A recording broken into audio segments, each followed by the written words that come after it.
Hello everyone, it's Graham from Lakeside. I was going to get this video up yesterday, but I must admit I wasn't feeling in the greatest of health yesterday. I had an incredible headache and I just really didn't get round to it, and I just about survived the day, I think. But anyway, this will be going up today, Monday, and here is the almost complete Class 50. It's about 95% complete. I've got a few bits and pieces to do in it, but not a huge amount, not considering what I have done. So yeah, it's about 95% complete. Now, why is this towel over it? Well, the reason being is that I'm hiding up the name and the number which I've allocated to it. Now, it's not prototypical, and the reason being is that I wanted to make this, the O gauge version, and the double O gauge version I've got, a tribute to a couple of people. And going on in life, you meet people, you know people who make an impression on you, and you tend to keep those people in the back of your mind or in the forefront of your mind. And with the Class 50s, they were all attributed names from British warships, and two of the people who I have in mind actually served on board British warships. The first one, my father, God bless him, and he was in the Royal Navy for absolutely years, and he served on many warships, and one of them was HMS Rheineck. And what I'm going to be doing is renumbering and renaming the double O gauge version of the Class 50 in his memory. So that will be numbered 50052 and then named HMS Rheineck. Well, it won't be HMS, it's just be Rheineck, as there was no HMS letters in front of the names allocated to the plaques. And the second person who has impressed me no end in my life is my dear friend Ian, and you know him as the Diomede F16 on YouTube. And I thought, wouldn't it be a fantastic tribute to him to actually name this Class 50 after one of his ships he served on, and as his name on YouTube and several other places is the Diomede F16, I thought, great, I will name this Diomede. And so let's unveil it. Ta-da. So there she is. So virtually complete, and I'll pick it up in a minute and show you around what I've done, but hopefully what you can see is that it's now, well, bodily it's complete. The fan is in, it's all painted, it's all finished. I have actually taken the opportunity to put the orange lining, thank you Chris for pointing that out, along the top guttering. I've also put the warning codes on, and you will see that from down here I've numbered it 50051, so it's the first one after the 50. So again, that number is completely fake, it was never issued, and likewise with the name here. That is purely a laser print at the moment. Well, not a laser print, sorry, inkjet print off my printer. But I have got, going through at the moment, some etch plates for both this Diomede and Rheineck, both in different scales, of course. Now the only thing, well, it's not the only thing, but one of the major things I haven't yet completed is the smoke unit inside here. That is really causing me a lot of grief at the moment, but I will get around to fixing it, I'm sure of that. And yeah, so that's about it really. It's running, sounds all on it. The lights I've got to do, bizarrely there only seems to be red lights. The white lights were either coming from the indicator board up the top here, or the oil lamps if they had any. But front lights, for some reason, I've looked at archive films and there's really just nothing. But they do have red rear lights. What else can I tell you? That's about it really. The kit itself, thoroughly recommend it. Yes, there were problems along the way, but it's a kit, you expect that. It's not like an Airfix kit where it all clips together. There is a fair bit of filing, sawing, soldering and stuff in it. So if you want one of these kits to do, it's not going to click together like an Airfix kit. There is some manual work to do on it, and then of course you've got to paint it and put the transfers on. But the actual kit itself, if you know all that, then it goes together extremely well. If there's anything to criticise about it, I would say it's the plastic windows. It's not so much the fit within the window, it's because when it comes, the what can I call it, the perspex, if you like, it's not perspex, it's much thicker than that, it curves, and so every single window has got a slight curve on it, so it will not sit in the frames flat, and that causes a lot of issues when trying to glue the actual, we call it perspex, when you're trying to actually glue the perspex down, because one end lifts or the other end lifts, or you try and reverse it so it lifts in the middle, and it's a bit of a nightmare. That is the only thing I can think of where I've had real issues, but apart from that, on this particular model anyway, from just like the real thing, it went together, I think, very well. So hats off to them for producing a great model. Okay, so if I hold this up, I will go around and hopefully show you the details. Now, on the front, on the header board, I've called it IV92. Now I've taken that from one of the reference panels which I've seen on YouTube. That's an actual destination board. On the other end, there's the diamide name. I'll get it in the centre for you there.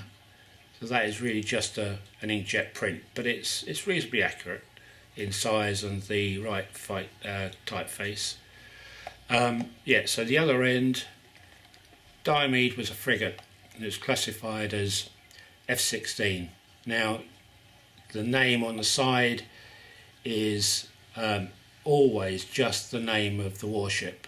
It doesn't have HMS, it doesn't have any other configuration on it at all. So I thought I will get it on there somewhere, so I've done it that way. So EF phonetically is F-16. So that's the closest way I could get to having F-16 on this. And those observant to you, watching, I've only got one windscreen wiper there, and that's because literally as I was fitting the last part on, the last windscreen wiper, it pinged off from the pliers I was holding it with, and to place it onto the position just there, it pinged off, and can I bloody find it? Can I help? It's flown off somewhere, and I've looked and looked and looked, I can't see it, but no doubt when my wife comes in she'll spot it straight away. But that's the last thing to actually be glued on, is that last windscreen wiper.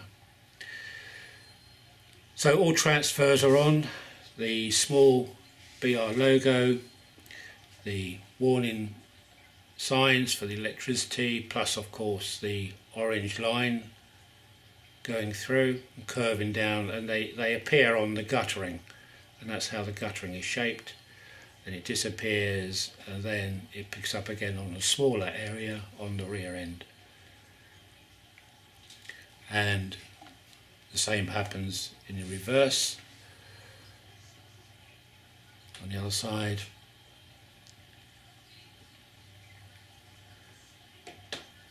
And the other front. That's the other front, this front.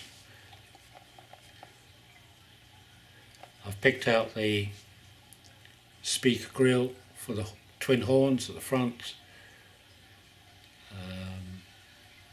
Yeah, so that's about it. On the underside I have put in a mesh for the speaker, so that when this is travelling along, because of the strong magnet, then if there is any metallic things on the track, it's not going to get scooped up onto the magnet of the loudspeaker. So that's an old speaker which I had lying around. I just nipped out the speaker grille and just cut that out and place that on. I've got all this to paint up yet around here. And that's about it. There's the fan there. Apparently they are red. It doesn't rotate, it's glued in place. So the things left to do are the lights, which are just two small little red LEDs here, and they're either on or off. They don't change colour to white. If you look at the photographic evidence, the actual lens of the light is red, so they never change to white, even though Hornby have got theirs going from red to white. That's not correct. They may have done it on the later ones, but the later ones, as you know, had a high intensity light right smack in the centre here, above that little cutout here. It just sits about there. So they must have got complaints from drivers, I think, saying we can't see where we're going, because there really isn't virtually any lights on it. It's very weird. I think really you've seen the rest, to be honest, in previous videos.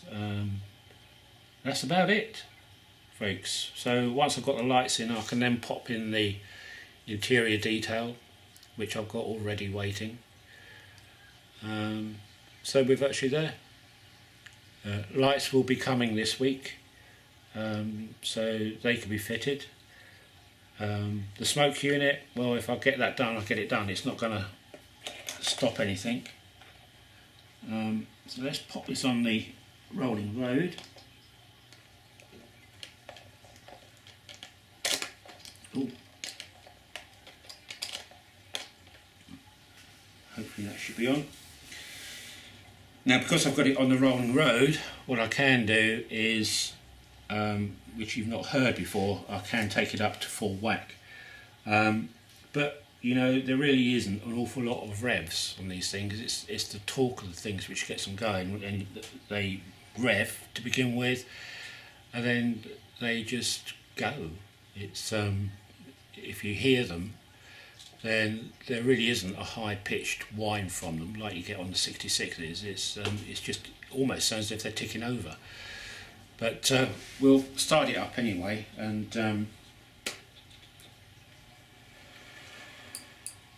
let's start the sound.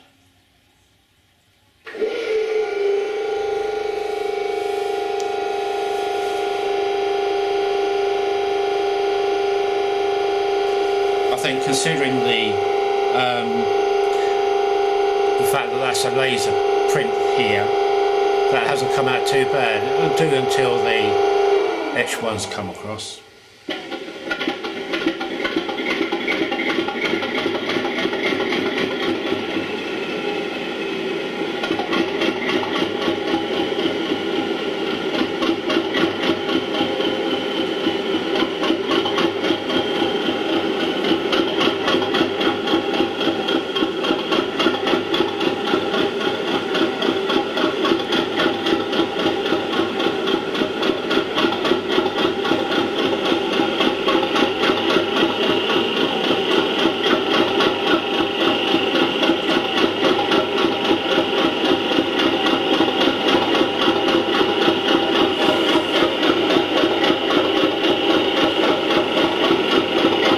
going through its warm-up period, but if I was to stop the sound on this after it's warmed up, you turn it on and you don't have to wait for this warm-up period, it just goes straight off.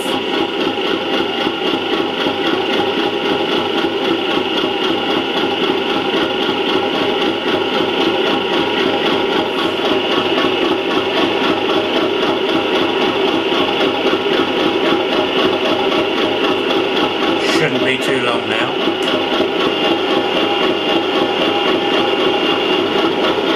There we go.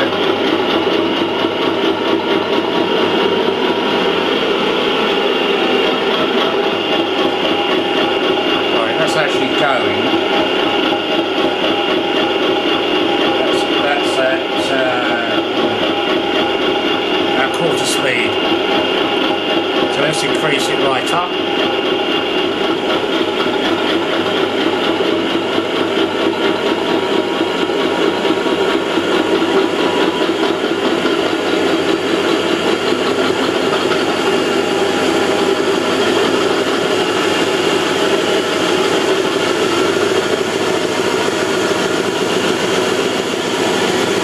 Now full whack.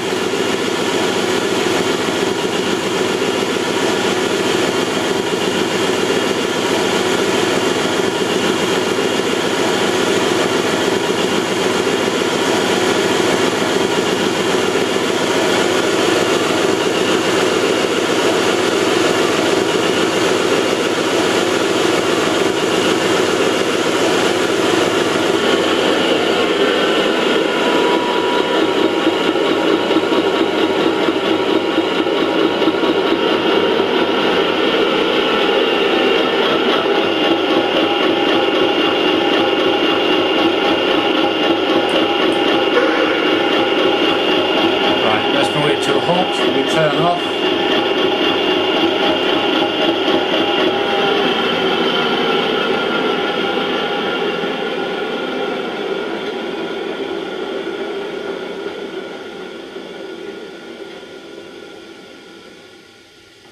There we have it. So a 95% complete class 50 from Just Like the Real Thing, and as a great tribute, I think, to my mate Ian, who served on board Diomede for quite a few years. So thank you, mate. Okay, right, I doubt if you'll see much more of this now for a while. It's going to be all work on Lakeside now to catch up with missing why I've been doing this. While I'm on, the fiddle yard is now down, the baseboard, and I am just now working out what I need to do for the as regards materials for the helix at the other end. So I haven't been idle in there, it is getting there. Unfortunately, because I decided to do that fiddle yard, I can't really do anything more to that hillside until I get that working, because the entry and exit for that come out, as you know, just by the station up there. So although it looks as if I haven't been progressing very much on there, it certainly has been progressing, and don't think that I'm kind of losing interest in Lakeside. Far from it. I can see such a lot of stuff to do up there, and that will all be happening. So now I've got this out the way basically, then I can now crack on with Lakeside. So thanks for being patient with me while I've been going through this. All your comments have been fantastic. You've had some great ideas there which I've put into use while in the build of it. It's been a great experience. I'm glad I did this. I've enjoyed every minute of it, I really have. I love it to bits. The building of it has just been brilliant. It's like a huge jigsaw puzzle, and has really kept me occupied for quite a while. And the end result, I think, is a lovely looking O-gauge loco, and it's something I'm proud of anyway. So the next thing to do really after this is to, once I've found that windscreen wiper, is to finish it off with weathering, which is going to be lightly weathered. It's going to have weathering on the roof obviously, but the main side is going to be quite glossy, and underneath here is where the weathering will take place, is along here, and just slightly up on the top, the bottom edge of the bodywork. But apart from that, that's the only weathering I'm going to put on. So it's going to look kind of shiny but used. So there we go, folks. Hope you enjoyed that. Thanks for bearing with me on this O-Gauge project, and probably the next video will be on Lakeside. So until then, take care and have a great week. So bye for now. Bye.